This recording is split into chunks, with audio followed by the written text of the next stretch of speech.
Good morning, good afternoon, good evening, wherever you are in the world. My name is Monica Dulian, and I am a healing coach helping women break free from the dieting world and reclaiming their food freedom. And today, I will be talking to you about the metaphysics of fat gain. And why I chose to talk about this topic is because we all know, or believe that we know, how we gain weight. Most of us will say, well, I'm either eating too much or I am not moving enough. It's all about the thermodynamics. And today I will be talking about my favorite subject of all, talking about the psycho-spiritual reasons for the problems in our life.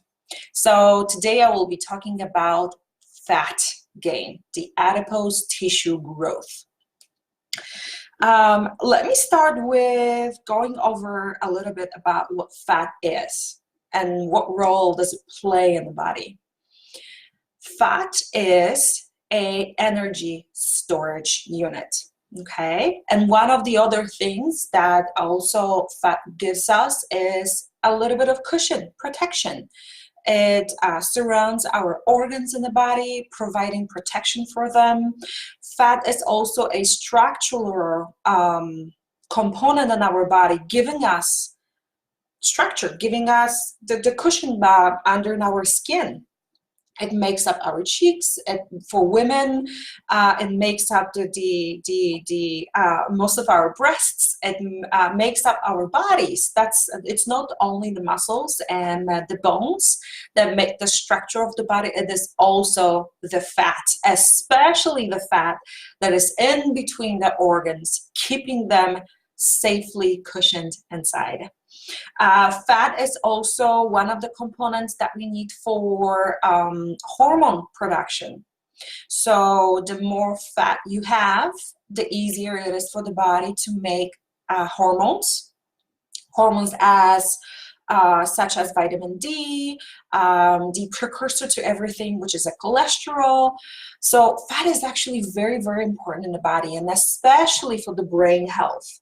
Most of our brain tissue is actually composed of fat. So when we think about the fat in that way, that it is a very important component to the body, the growth of that tissue will suggest that the body is in more, there is more need for the fat, and for whatever reason the fat is providing to the body. Either it is a structure, growth, right? Protection, providing cushion between the organ or you living in the body and the world. And it also could be a body will need more fat for hormone production. So before we actually go into why the body accumulates fat, without attacking the fat itself, we have to start asking questions like, what is this fat needed for? What does my body might need this fat for? And from a medical standpoint, this question does not get asked very often. A patient in the medical office gets most of the blame for that adipose tissue growth.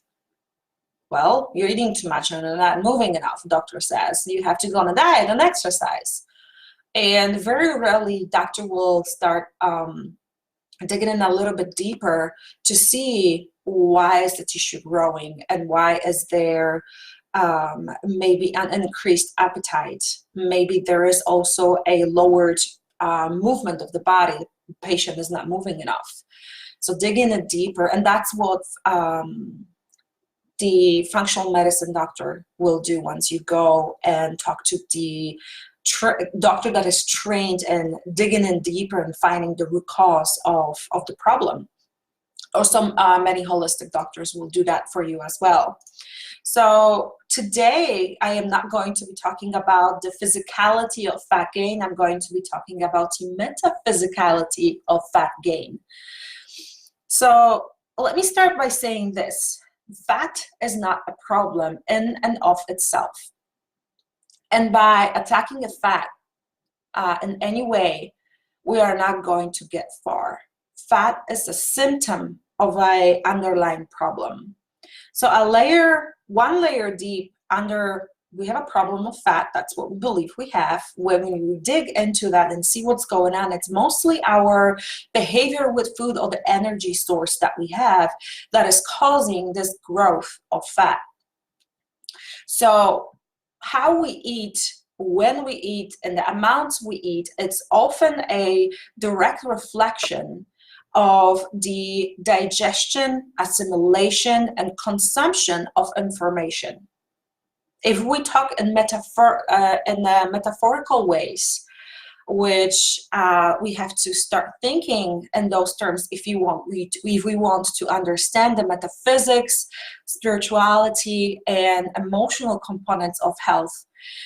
What we eat, how we digest, how we assimilate information, whether it is information that is a thought, whether that's information that is a stimuli from the outside, an emotion that comes in, how you perceive the world, that information somehow has to be ingested, digested, assimilated, and eliminated after we extracted the important things from that information, whatever that information is. So how you assimilate information in your life. Are you consuming a lot of information out there? Are you paying attention to news, a lot of news that are, I would say, I would use the word toxic, not supportive of you and your wellness? Are you around people, places, and things that are emanating the information that is very heavy? Are you someone who cannot digest new information very well? Are you someone who accumulates knowledge in the forms of a lot of books, a lot of information, reading a lot, getting a lot of info, but not really doing anything with it, accumulating it? Those are the questions I would like you to start asking yourself. If my fat gain was a metaphor for something in my life, what else am I accumulating in large quantities? What else in my life am I accumulating like that?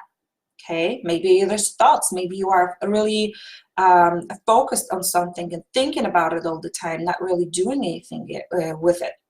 Where else in your life are you stagnant?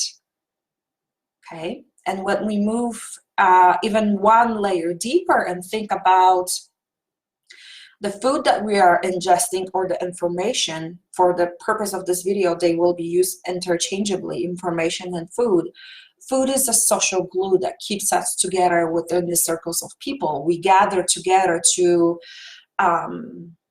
celebrate. Most of the time over food. We talk over food. We talk over coffee with other people. So food is very often involved in the social engagements that we have, right? So examine your social circles and your social engagements as well. And what are you consuming while you're being with other people? Food is also exciting. It's an excitement in our life. It implies celebration many times, especially when we think about birthdays, holidays, upcoming holidays. Everybody thinks about food.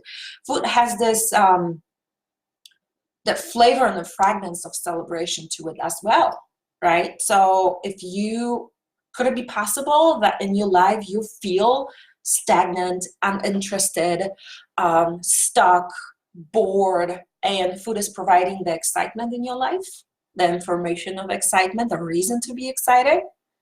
Food is also nourishment. The number one reason why we eat is to get nourished, get the building blocks for our bodies to grow and repair itself, right? The energy that we eat with food. So that's the reason number one why we eat. The energy. And here I want you to ask yourself a question. Do you feel energized in your life? Do you feel that you can create energy within yourself? A mental and emotional energy especially?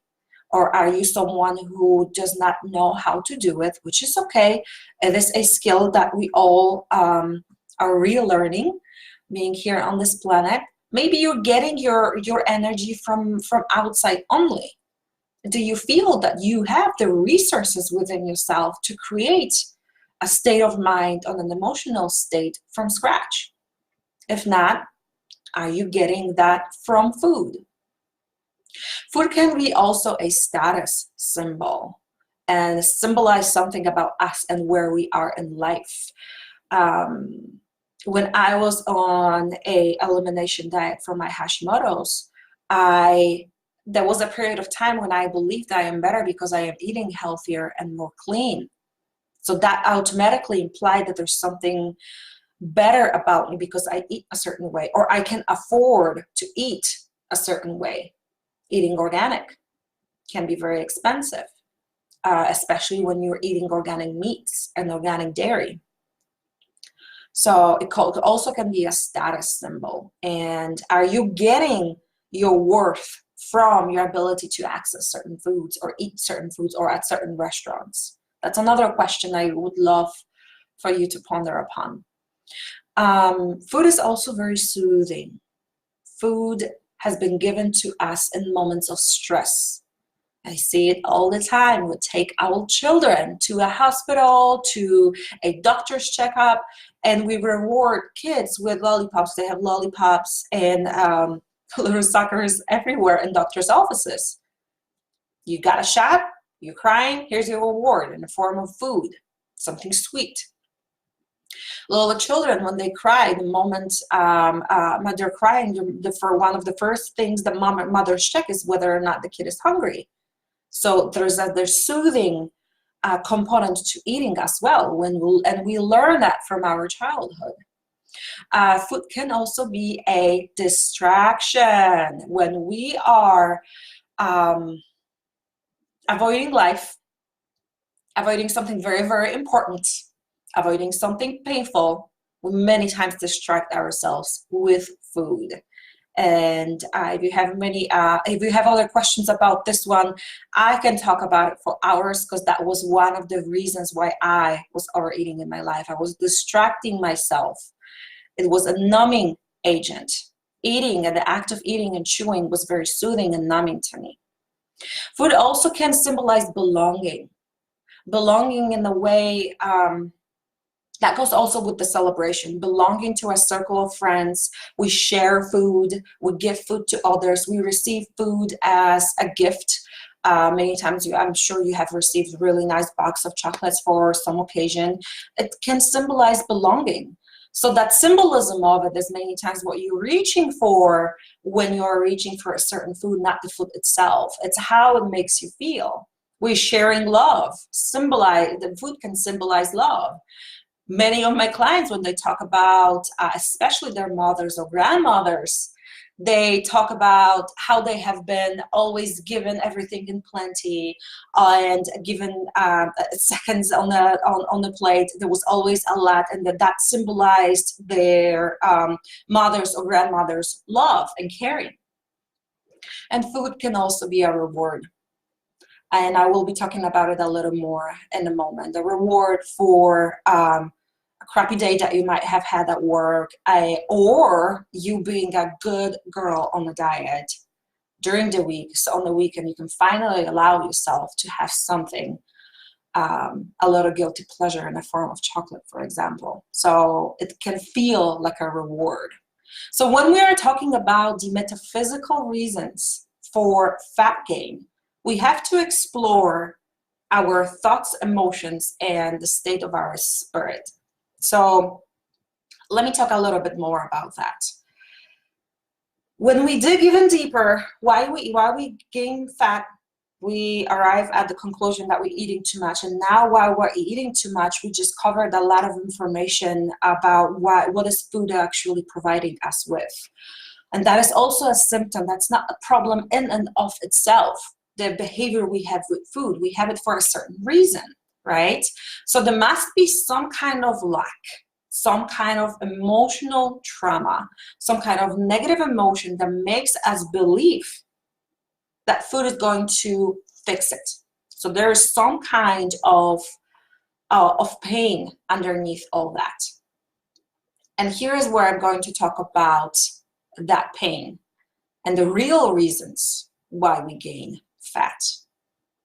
Reason number one, it's very obvious, it's famine. It's state of being malnourished, state of being in a perpetual hunger.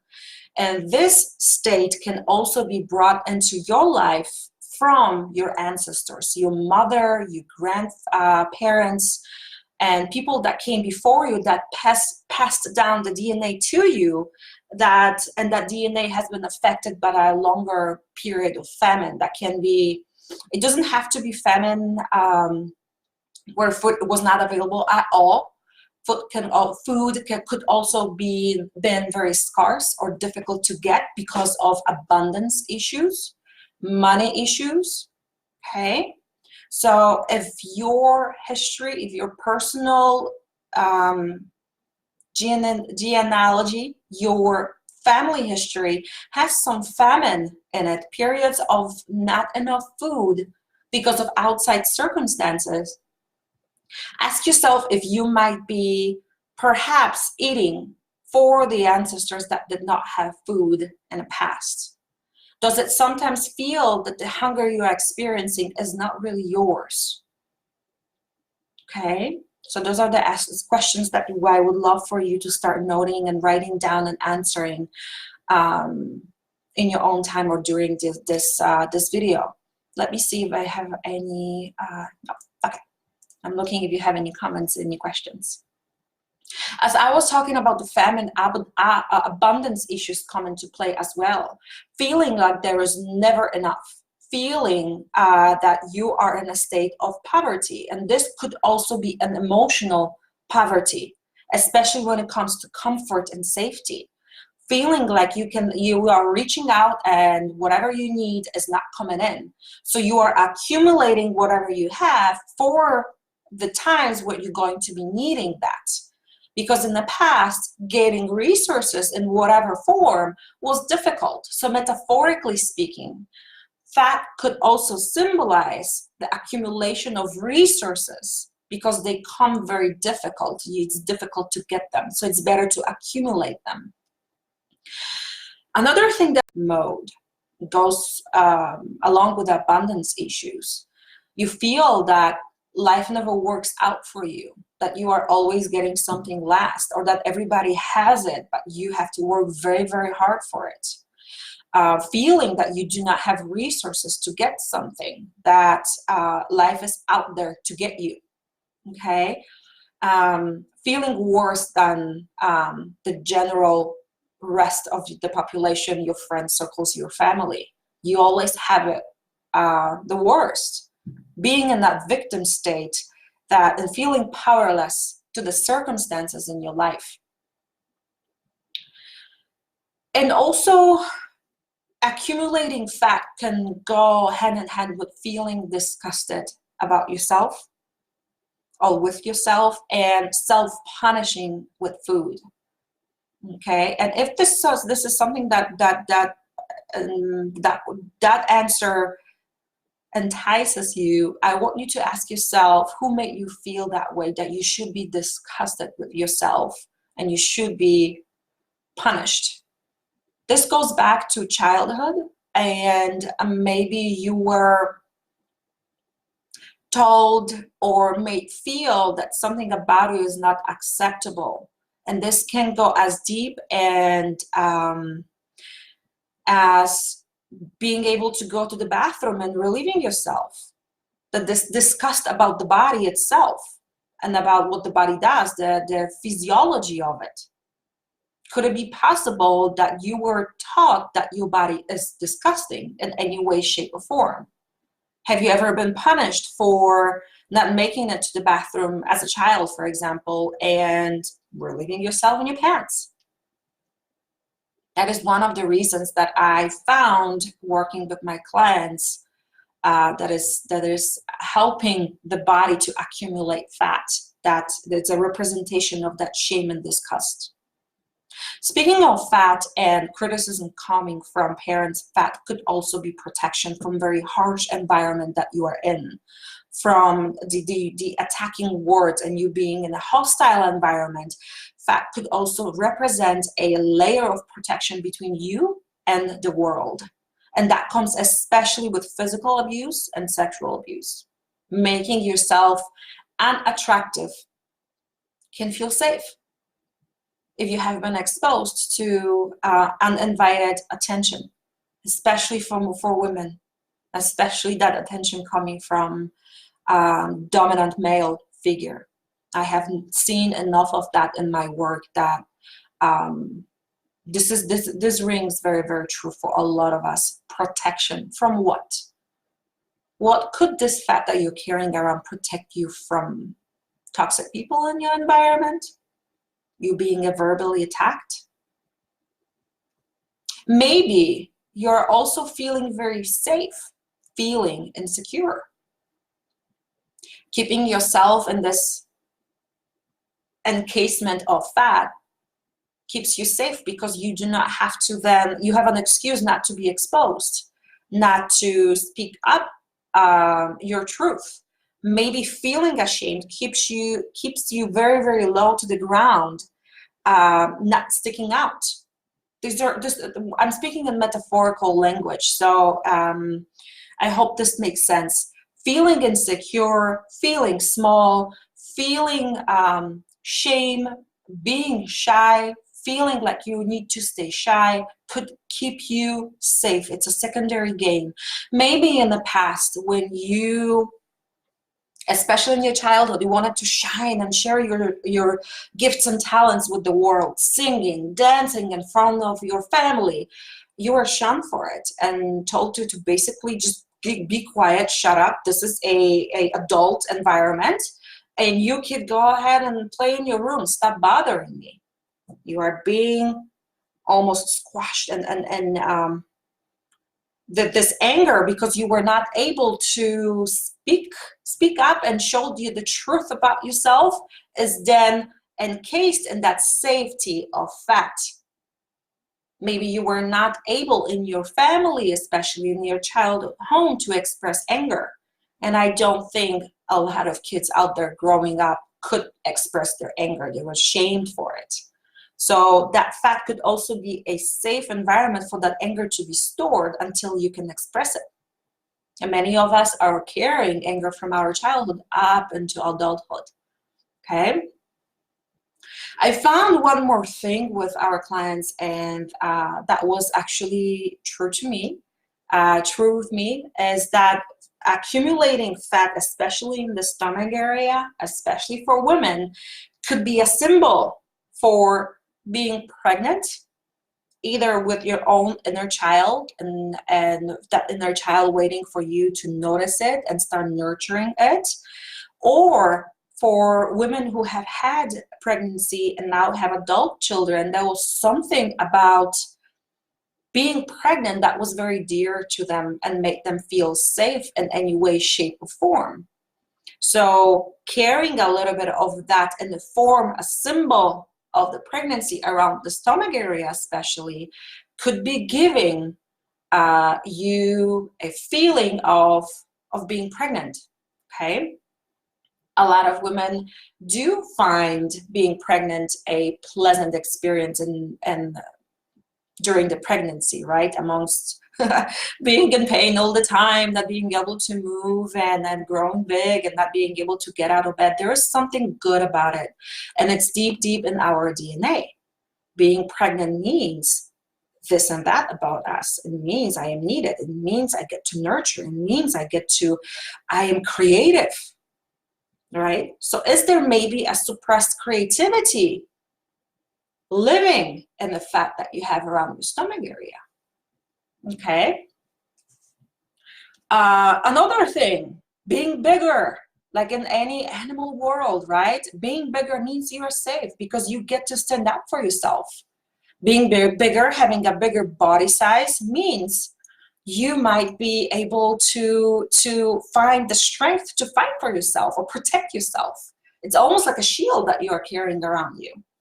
Okay. Another thing that I found very interesting is that,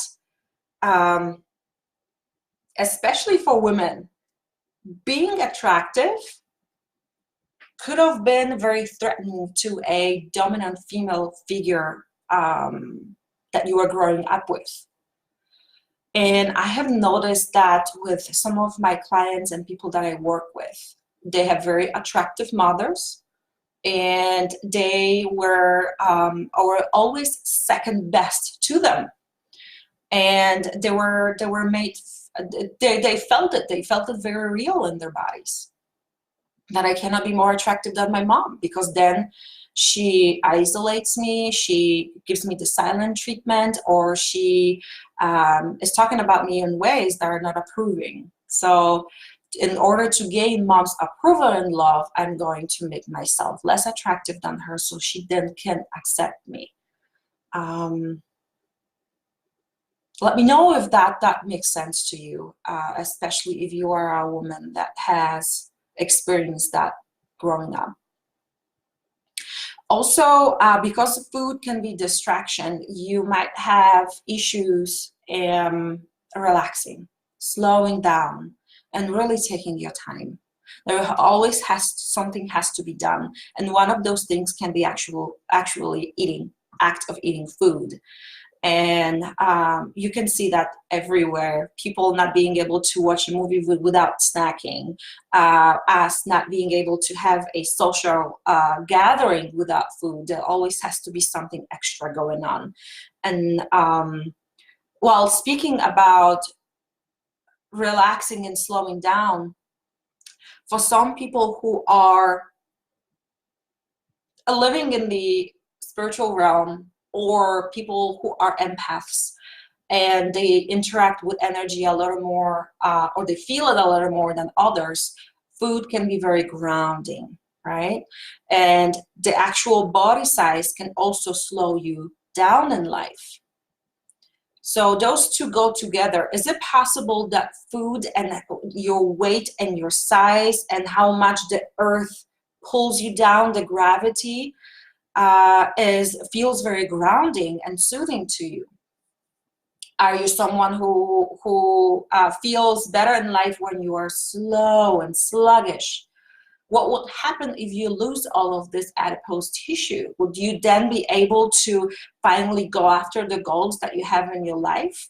Maybe you would be able to move out of the situation that you should not stay in, that is toxic to you, but you are afraid of being alone or rejection while you leave a situation. Could that grounding, that anchor of weight, keep you stuck in a situation that you feel unworthy of leaving? That is also one of the reasons.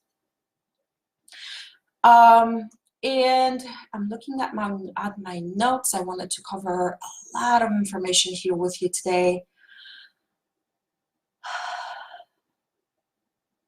We covered the fact that food can give us comfort.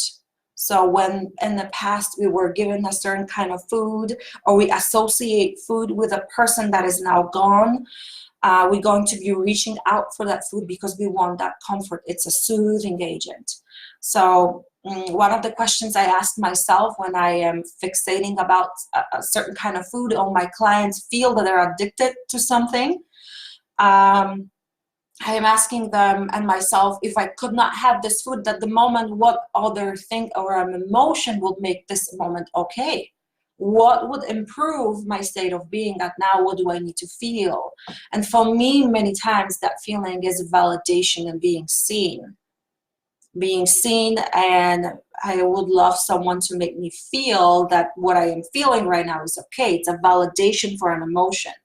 And when I validate my own emotions, especially emotions like shame, blame, jealousy, anger, all those emotions that we do not want to even say that we feel, when I validate them, yes, I see you, you are existing right now, I'm feeling you right now, the need for a certain food goes down. And that opens the way and the possibility for me to explore a little more.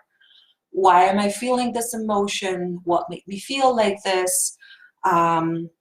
and other questions I ask myself that I actually covered during my program, Breaking Free from Diets. Also belonging. Maybe your entire family is bigger. Maybe your entire family is overweight. And when you get smaller, when you don't look like them, you are feeling like you are excluded from your tribe. They don't necessarily have to tell you, but they will make comments that make you feel that you do not belong to your family anymore.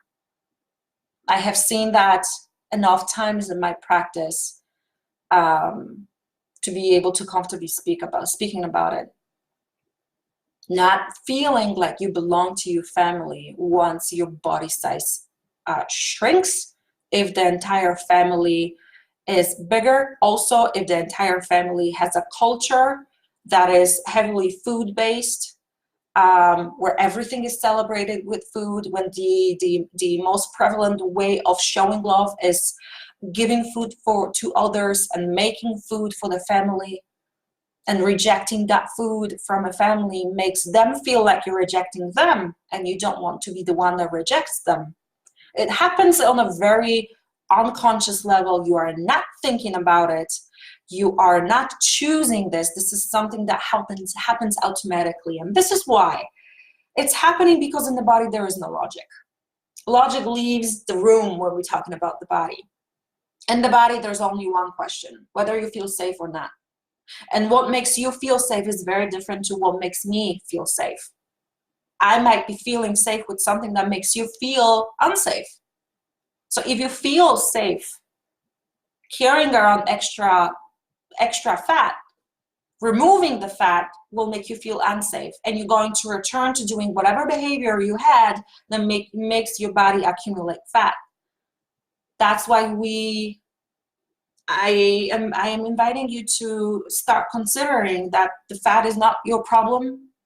Your behavior around food is not the problem. The reasons why you eat the way you eat are the real problem that I would love to address with you once we work together, because it's so individual to each and every one of us. So one thing that I wanted to really, really put your attention on here are diets, and how diets keep you in a victim state, keep you in a state of famine, keep you in a state of voluntary exclusion from abundance state. They're also promising you an ideal life somewhere at the end of them, that you have to achieve and work very, very hard for. And everybody else has it better than you, but you have to work hard for it. You have to starve yourself, voluntarily remove nourishment from your life. And with that many times goes your ability to enjoy food, your ability to participate in social engagement, your ability to look at your body and approve of it the way it looks now. I was talking about protection all the time during this video. So your body, by accumulating fat because it somehow makes you feel safe, is looking out for you, wants you to survive. It gives you the home that you feel safe living in. So your body is not against you here. It is not for some weird reason accumulating fat that you don't need. I really would love for you to evaluate that and really ask yourself if you need it or you don't need it. Of course, consciously, you would not choose to carry extra fat, especially if your knees start hurting, or there is a heart issue or high blood pressure that comes with carrying extra weight, and health issues like that. You not being able to sleep apnea. Okay, so I understand that consciously you would not choose it, but if a fat was a metaphor for safety, either from the harsh environment, criticism, attention from others, safety of staying stuck because moving would mean change, that would mean change, and change is not safe for you. It keeps you slow and grounded and close to the earth, because you don't feel safety in expressing yourself. And my own history, and when I was really, really struggling, by struggle, I mean mental struggle. By struggle, I mean attacking body fat and being told that I should not be the size I am. That's what I mean by struggle. When I was struggling with my fat, I also, when I look back into those times, I see that I was keeping myself small, not speaking up, agreeing to a lot of things, staying in relationships and friendships and jobs that did not serve me, but they were providing me with the feeling of security, doing anything to avoid rejection. And there was a lot of anger, a lot of suppressed anger that lived in between those fat cells that had to come out. Speaking of it, anger never just dissolves. It's an energy that has to move. And one of the ways to let it move is to first acknowledge that you have it. So then you can do something with it. So those are the metaphysical, the emotional, spiritual reasons of fat accumulation. And just to summarize everything once more, fat is a symptom of your eating behavior. That is a symptom of the way you feel inside of you, the way your emotional body works, and the way you get the feeling of safety from your environment.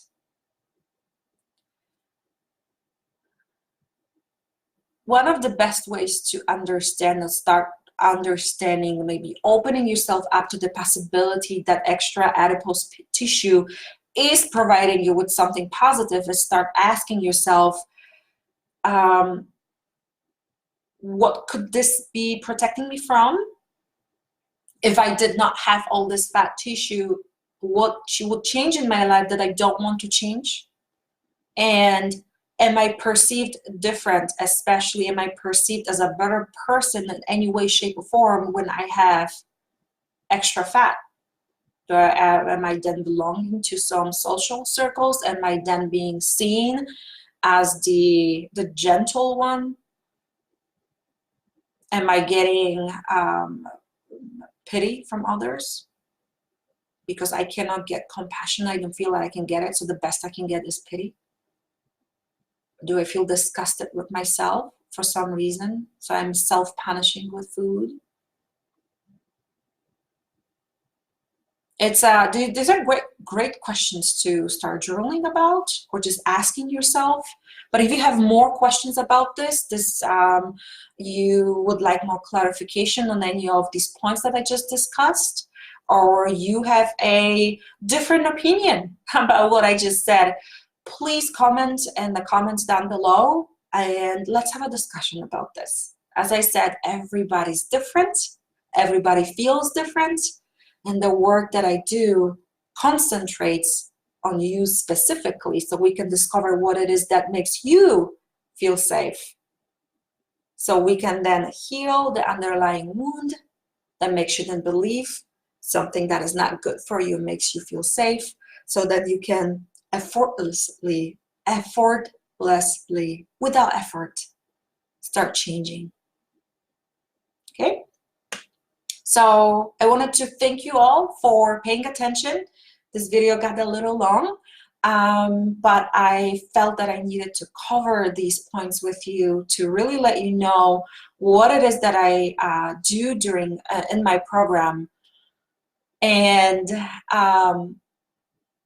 maybe even show you that even though everybody told you that you should feel shameful for the extra weight you're carrying because you are getting fat, because you look a certain way, your body wants you to feel safe.